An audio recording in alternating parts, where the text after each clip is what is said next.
Nung mga nakarang araw, puros tayo ang ginagawa natin, nagtatapo birhol tayo.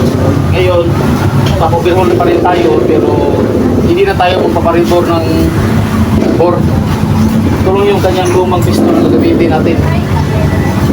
Dito na natin makikita mga friend, ano ang pagkakaiba ng maganda pang settings ng ating piston o hindi.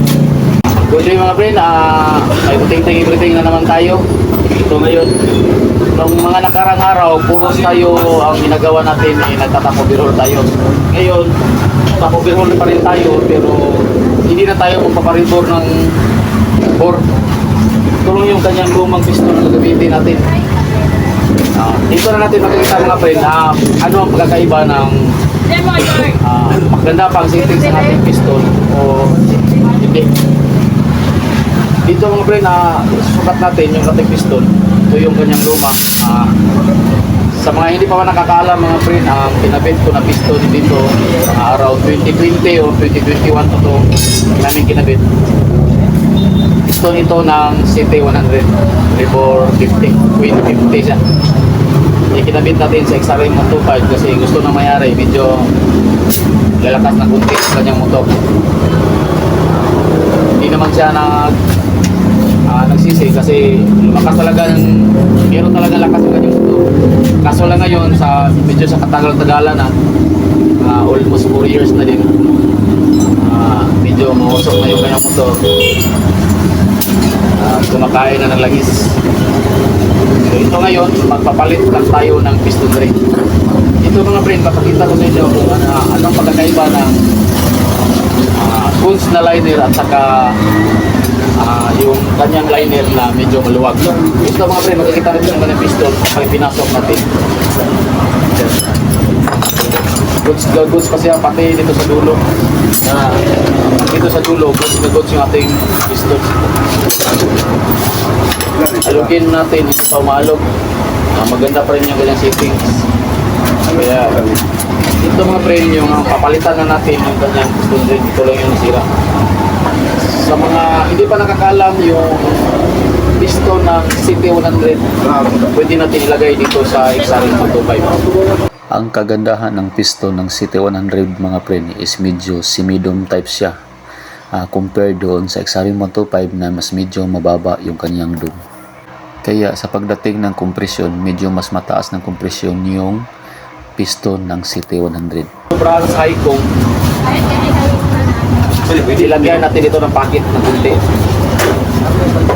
Pinakita natin ng kunti para medyo bababa yung kanyang compression ratio. Hindi rin masyado mataas. So yung ginagawa natin. Wala tayong iba dito. Ito lang. Ilagyan na natin ng packet. Walang tinatabas yung piston. Plug and play lang siya. Piston ng CT100. Ito mga friend, ipakita ko sa inyo mamaya ang resulta nito. Goods na goods pa. Yung kanyang liner, okay pa rin. Walang gas-gas. Ang bumigay lang itong piston ring. Palit tayo ng pin. Siyempre, always pin. At saka yung valve seal ng ating cylinder head, papalitan din natin original.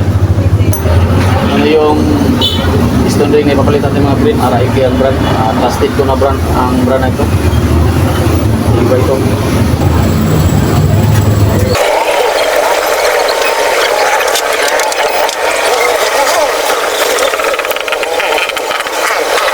No, iba yung top na ganyang semi-dome na piston. So dito pa lang medyo mas lumalakas na yung kanyang compression ratio. So nag-high comp na siya. So kaya natin binabasan ng konti yung gilid ng kanyang piston para medyo bumababa ng konti yung kanyang compression.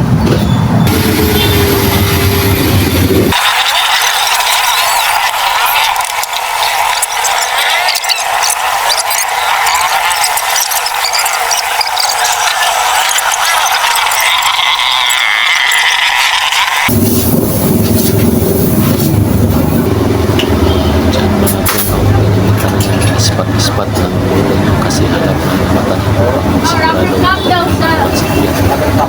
Pagkatapos natin mag-ispat-ispat dyan, pinaandar na natin yung makina para malaman natin kung umuuntog ba yung kanyang piston sa kanyang cylinder head. Okay mga friend, paandali na natin. Okay.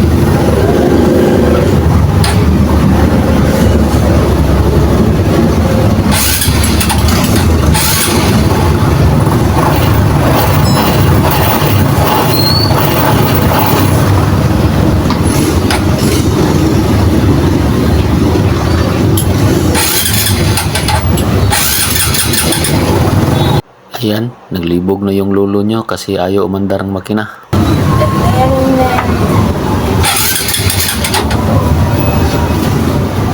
Sirado, may fuel pa. Yan tuloy, medyo makakalimutin na.